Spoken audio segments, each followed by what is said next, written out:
Welcome to Indiavision, sir. This is going to be your first interview with Indiavision. And since you came to Denmark, and now many things has happened, like Prime Minister's visit, External Minister's visit, Shipping Minister's visit, and Parliamentary delegation's visit after Sindoor operation. So there's little Indian community want to know about all the things happened during your tenure. Thank you. First of all, namaskar. My greetings to all the viewers of Indiavision. Thank you for this opportunity to talking to Indiavision. This is at a crucial juncture of India-Denmark Green Strategic Partnership that we are meeting. You know that the relationship between our two countries have been strengthening over many sectors since the announcement of the Green Strategic Partnership in 2020, and especially in the last year we have seen that in different sectors this strategic partnership has really strengthened. So we are talking of sectors like shipping, green energy, renewables, health, and many other kinds of sectors where we want the green strategic partnership to flourish. Today, as you know that almost all the big Danish companies are working in India very profitably, and they are participating in the Indian market opportunities. We would like more Danish companies and even the small and medium enterprises to come to India and invest in India, and with their new kinds of green technologies they would help the green transition in India. So we are seeing a very good upswing in India-Denmark relationship. Now my audience want to know, what do you mean by green technology? We would rather look at it in this way. India, which is the largest population on the planet with 1.5 billion population, and it is also one of the, among the large economies, it is the fastest developing economy. It also, with that kind of rapid pace of growth, it also creates a lot of challenges, which are climate challenges, pollution, cities get polluted, our air gets polluted, and we want to avoid all that, and we want to do our development in a way that it is also more responsible towards environment. And I think that since Denmark has been a very good leader in green technologies, I think these technologies would help us in our green transition. So that is the essence of green strategic partnership. Let us start with Prime Minister Modi's 11 years in the power. So how do you look at it? I would like to first of all say that yes, recently 11 years of Prime Minister Modi's government was completed. This long duration has seen a very stable government and a very strong political leadership, and India is firmly on its path towards growth and a very green development again from the green strategic partnership point of view. I would say that there are many achievements which the government has seen and which we would like to recount, and these are across the sectors. But even if we take a few of these things, you would I would like to pay attention to the fact that in India there is a rapid reduction in poverty. So if you say even of extreme poverty, which stood at something like 25% of the population in the year 2011-12, it has now reduced to 5% of the population. And of course we are not just content with that, we are determined that we would bring the entire population out of extreme poverty. India is seeing a fast paced foreign direct investment coming into the country, and we have a record $84 billion of foreign direct investment coming in last 20 years or so, and at least 65% of this investment came during the last 10 years itself. So you can see that there is a strong focus of the government in achieving fast paced growth, good infrastructure, rapid turnover of shipment at our ports, the port handling capacity, the speed with which the projects are being approved, roads are being built. So there are progress on all fronts, and in this we have especially taken care of vulnerable population. We have focused on inclusive growth. Today the digital financial transactions are changing rapidly the lifestyle of common Indians, And you know that in our, in terms of real-time financial transactions, 49% of that world market exists today in India. So with this kind of IT progress, government has shown growth. Government has shown a strong leadership. You saw it during the pandemic times that not only 2.2 billion doses of COVID vaccines were administered to the Indian population, we also sent about 30 million of COVID doses, vaccine doses outside to help other countries. So there is a strong leadership of India at the world stage. Also, India was the chairperson of G20, and lot of innovative initiatives were taken under India's leadership in G20. We are today seen as Vishwa Bandhu, like friends of the world, and I think that we will contribute to global prosperity and peace and development. You talked about Vishwa Bandhu. On the other hand, we got Pakistan and Bangladesh, Sri Lanka, Nepal. How do you define your Vishwa Bandhu in context of these countries? We of course have seen that India has adopted neighborhood first policy, which means that with our neighbors we want to work together. We would like to take their interest forward, and we would create a kind of relationship which would be mutually beneficial and development oriented for all. But unfortunately, we have seen the salience of salience of the state policy being adopted by Pakistan to sponsor terrorism against India, and unfortunately we saw that very recently when the terrorist attack occurred in Pahalgam, targeting 26 innocent tourists.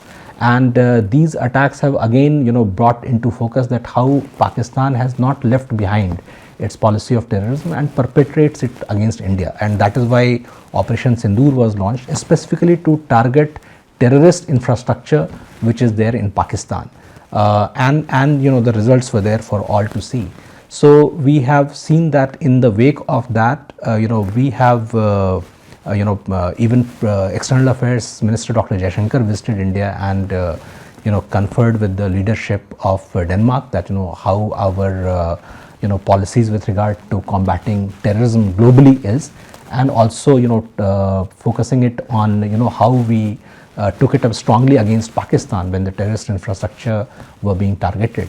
But of course, during his visit, he also talked of India-Denmark bilateral relationship, and we focused on those issues also, as well as you said that with our neighbors like Nepal, Sri Lanka, Maldives, etc. We want friendly relations with all, and we have very good relations with them. But Jaishankar's visit, I think it was all of a sudden this visit. It was supposed to be our Prime Minister to Oslo. What happened that we were all preparing for the third India-Nordic Summit, which was to take place in Oslo in May, but unfortunately in the wake of the terrorist attack in Pahalgam, Prime Minister had to postpone the visit. So there again you see that while we would like to focus on positive things, development oriented agenda, and a relationship of peace and friendship with all, including our Nordic partners, these kinds of diversion which are perpetrated terrorism across from borders also try to take our attention away. But we are determined that we would come back to the third India Nordic Summit. Okay, now the audience, Indians living in Denmark, are confused. How come there are three visits simultaneously? First our external minister, and then we got all party delegation, then we got shipping minister, all in a row. Right. Mm-hmm. Well, it is good that these high level visits focus attention on the strength of relationship between India and Denmark.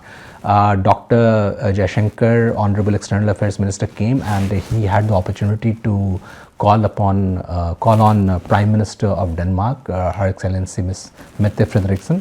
He also called on Speaker of the Danish Parliament, His Excellency Mr. Søren Gale, and he met his counterpart, Foreign Minister Lars Løkke Rasmussen, and also he met Industry Minister Mr. Morten Botskov. So he had a wide-ranging discussions with all these dignitaries. The India-Denmark Green Strategic Partnership remains in focus, and he discussed with all their leaders the openness of India to receive investments from Denmark. We welcome Danish companies. We want to really focus on all sectors to take our green strategic partnership forward. We want to have a relationship of mutual strength and mutually beneficial relationship in the fields of science and technology, academic exchanges, mobility of students, between the two countries, and also the Indian professionals who are working in Denmark. So the relationship is very diverse. You talked about mobility of students. Can you say a little bit more about it? Yeah. I would like to say that the number of Indian students coming to Denmark has been on increase. It's about 500 or something, at this point of time, and we are trying to promote more academic cooperation between institutions and universities of Denmark with their counterparts in India. And I think that because of the premier research institutions in Denmark, which have very good labs and an ecosystem which creates and promotes innovation, we would like more Indian students to benefit from these kinds of opportunities available. And we are focusing on the possibility of bringing more Indian students here. We also welcome more Danish students to go to India because this relationship is mutually beneficial. So more academic collaboration is the key for future relationship. Right. I think the Danish media doesn't give a lot of coverage to Indian news. India is happening. Unfortunately, when the Operation Sindoor was taking place, I saw that some Danish media outlets and news reports just referred to these the terrorist attack as simply an incident or gunfire or group of militants engaging with the tourists. And I think that really diminishes the nature of the attack, which was definitely terrorist attack.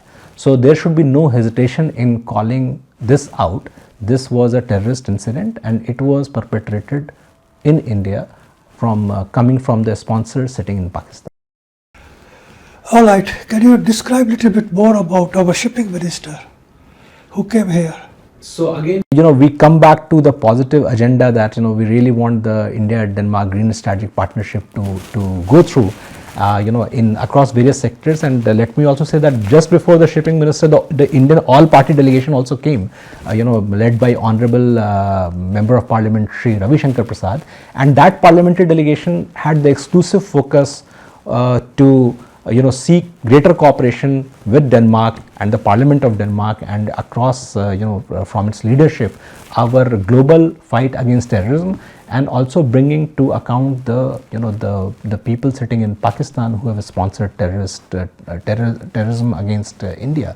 So we had very good and satisfactory discussions, but again then we show that we are really committed to the agenda of development with Denmark, and our shipping minister Shri Sarvanand Sonowalji came here and he had very good meetings with the industry minister Mr. Morten Botsko.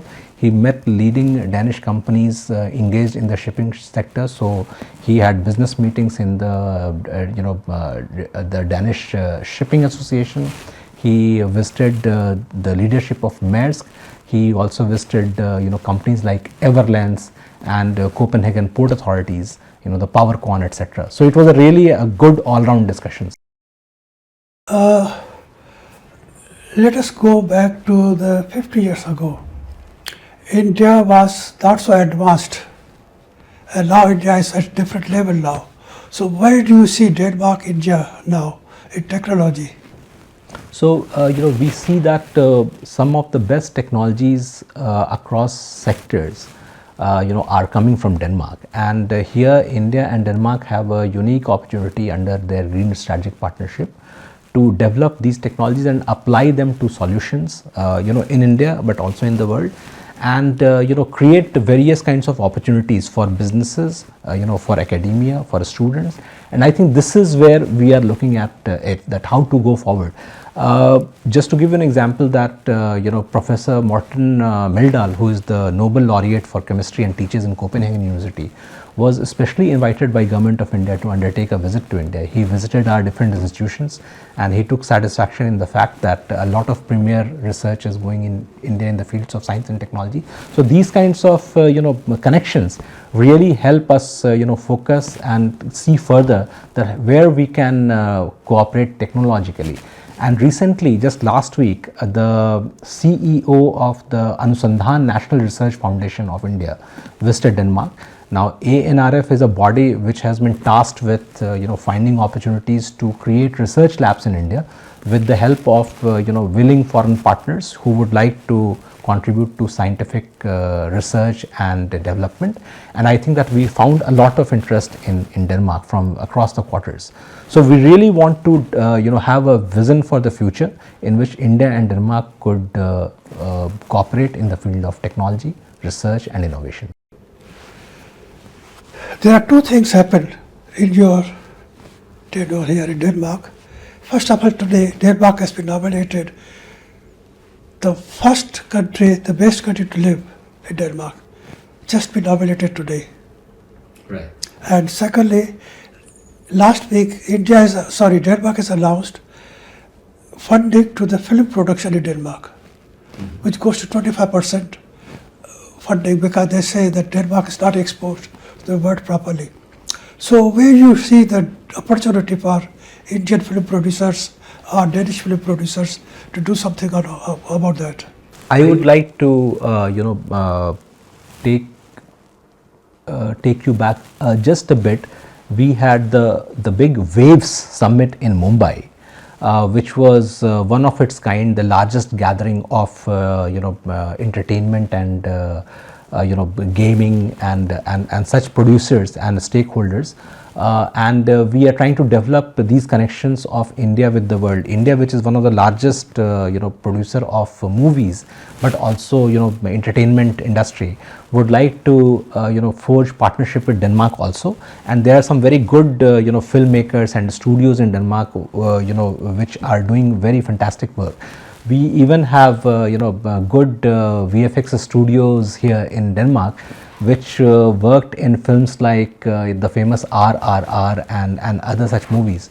So we have been trying to forge this kind of partnership, and I think that there is a good opportunity if film production some kind of incentive is given in Denmark. So Indian film producers would definitely like to come here and shoot their movies here. So I think that we can have good connections there. And Denmark, with its scenic location, you said that it's the best place to live on earth. I'm sure that the Indian community would agree, which is increasing in numbers here, and they are finding good profitable opportunities to work and live in Denmark. So I think that there are very good opportunities which are available to scale up our cooperation in the film of in the sector of film production between. Right.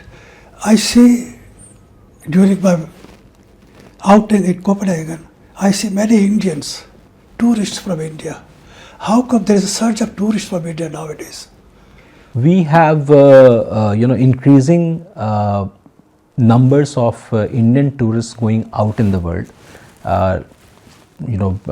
traveling to different places, and I think that the number of Indian tourists also is increasing, visiting Denmark and the other Nordic countries. I think that one of the reasons could be that now there are direct flight connections available between Indian cities and Copenhagen, and that is how a lot of tourists start their visit to Europe by first visiting Copenhagen. So I think that this is a good trend, and this also works the other way, that a lot of Danish tourists also then end up going to India because direct flight connections are available. We are trying to promote tourism to India in a way that we participate as the embassy. We participate in the Herning Travel Fair, which is a very famous travel fair in the Nordic countries, and it takes place in Denmark annually. So we try to bring the story of Indian tourism to the Herning Fair, and I think there are some good results are happening. Right. There are many associations in Denmark. I can't count them even. There are plenty. Any message to the Indian community? Yeah, you raised a very good issue here. Probably more than 30 Indian diaspora organizations are active in Denmark, and I think that all of them are doing good work, organizing the community together, bringing together the community on the occasions of festival, some cultural events, etc. I think that there are about 21,000 Indians now live in Denmark. All of them working in various kinds of sectors, very profitably employed, their children going to schools. There is some problem of finding jobs for their spouses. We are trying to look into these issues also. But my message to the Indian community associations would be that work with us closely with the Indian Embassy. From time to time, we do many kinds of events where we would like to bring the entire Indian community on one platform and do things which contributes to India-Denmark friendship. The most latest event we are looking up to is the International Day of Yoga celebrations, which is coming on 21 June. Events are already taking place. One event took place in Aarhus last week. There are many yoga lovers who are promoting these kinds of events all over Denmark, and the contribution of Indian community to these events would be welcome. I want to bring you back 50 years ago. In Denmark, there used to be only one association. They called Indian Welfare Association and Indian Culture Association. Any program, any function there was attended by more than 1,500 people, almost all the Indians living at that time. Now we got 30, 25 associations. So how do you compare it? Are we divided now or are we together? Look, the thing is that since diversity of the Indian community living in Denmark has also increased, because now we have people from all parts of India, there is no harm in having regional organizations. I know that there are Telangana associations or Kannada Kuta, Tamil Shangam, there are other associations. So all of them are welcome, and they all do fantastic work. But also on an all India platform also, when we talk of such events where the strength of the entire community is required, I think that they step up and contribute to them. So I'm happy, and the embassy works with all of them, and this kind of, as I say that India reflects unity in diversity. So the Indian community organizations also reflect that spirit. But don't you think that by dividing or by having separate programs for different community, media doesn't take notice of what is happening in the community? No, I would say that, look, when we have occasions like our national days, our celebration of Independence Day, Republic Day, 2nd October, the birth anniversary of Mahatma Gandhi, and these kinds of occasions, of course the entire Indian community comes together. Apart from that, there have been also regional focus in their activities, which I am saying that these are not mutually exclusive things. They are also for the sake of India-Denmark friendship, because ultimately the Indian community in its pockets everywhere in Denmark plays a positive role and contributes to integration of Indian community with the society. That's right, I agree with you. But in the media, like in TV, no TV channel covers these events. Media, newspaper, they doesn't cover these events.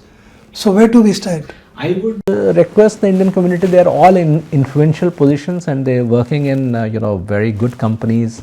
They are doing fantastic work. They should reach out to media outlets locally and make media more aware of their events which are happening, so that media also takes note of this good, vibrant, colorful Indian celebrations happening in Denmark. Okay. Where do you see cultural differences between India and Denmark? Cultural differences could be everywhere in the world, but these differences are not dividing. We would rather say that there are a lot of similarities also between Danish society and the Indian society, in the sense that there is a lot of emphasis on kindness, good neighborliness, working together as nation. And I think that we value these kinds of markers in society, and which are available in Denmark also and in India also. Ultimately, we all work for closer Indo-Danish cooperation, and that would come and that would be reflected in each individual's conduct. And I think that Indian community is doing good work in Denmark. to live up to these ideals. Anything you want to add yourself? I thank Indiavision for this opportunity to speak to the Indian community through your channel, and I think that a closer link between Indian community and the Embassy of India is always welcome. And I would like to say that the Embassy of India stands ready to assist in the consular needs of the Indian community members, as well as do everything to assist them and be their partners.